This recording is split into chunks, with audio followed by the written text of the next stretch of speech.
Hello सर्वांना नमस्कार. मी रुपाली आणि परत एकदा तुमचं श्रुतीस किचनमध्ये अगदी मनापासून स्वागत. आजचा दिवस तुम्हाला खूप छान मस्त आनंदाचा आरोग्याचा जाऊ दे ही स्वामीचरणी प्रार्थना. तर आज आपण बनवणार आहोत क्रिस्पी आणि चटपटीत पाणीपुरी मसाला चिवडा. फक्त काही वेळात तयार होणारा पाणीपुरी मसाला चिवडा जो की तुम्ही एकदा खाल तर पुन्हा पुन्हा बनवाल. चला तर मग सुरुवातीला शेंगदाणे घ्यायचे आहेत, त्यानंतर पिठी साखर, त्यानंतर मीठ, त्यानंतर चाट मसाला, हिरवी मिरची घ्यायची आहे आपल्या आवडीनुसार. कोणाला तिखट आवडते तर जास्त तिखट, तर कोणाला नाही आवडत. तर कढीपत्ता, पुदिन्याचे पाने घ्यायचे आहेत आणि कोथिंबीर.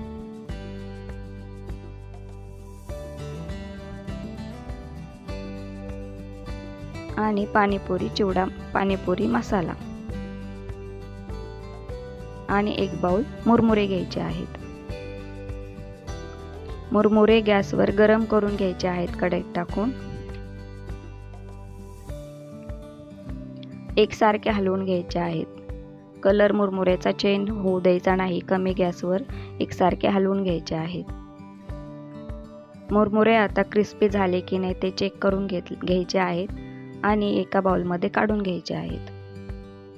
त्यानंतर कढई पुन्हा तेल तापवायला ठेवून त्यामध्ये मिरची टाकून घ्यायची आहे, ती तळून घ्यायची.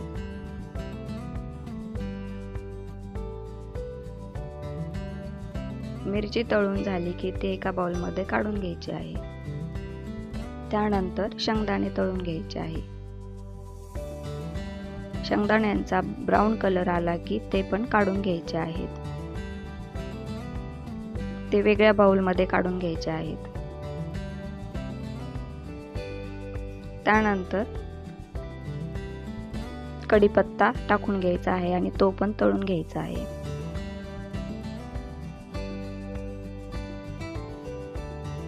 त्यानंतर कोथिंबीर पण तळून घ्यायची आहे.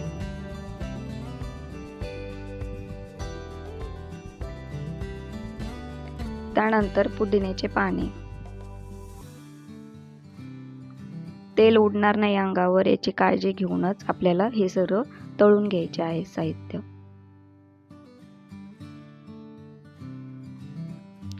त्यानंतर हे सगळं मिक्सरला बारीक करून घ्यायचे आहेत. पुदिन्याचे पाने, कोथिंबीर, कढीपत्ता हे सर्व मिक्सरला बारीक करून घ्यायचे आहेत.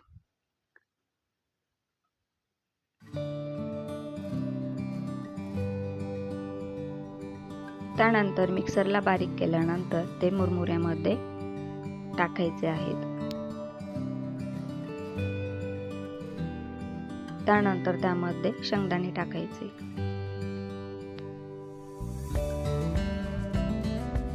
त्यानंतर चाट मसाला टाकायचा आहे. 1 ते 1.5 चमचा चाट मसाला टाकायचा आहे. त्यानंतर 1 ते 1.5 चमचा पाणीपुरी मसाला टाकायचा आहे. त्यानंतर 1 चमचा पिठी साखर टाकायची आहे आणि मीठ थोड्याशा प्रमाणात, हलक्या प्रमाणात टाकायचे आहे आणि हे सर्व साहित्य मिक्स करून घ्यायचे आहे. अशा प्रकारे पाणीपुरी मसाला चिवडा रेडी आहे आणि त्याला कलरही छान असा हिरवा आला आहे आणि खाण्यासाठी क्रिस्पी आणि चटपटीत असा पोटाला थंडावा देणारा असा चिवडा रेडी आहे.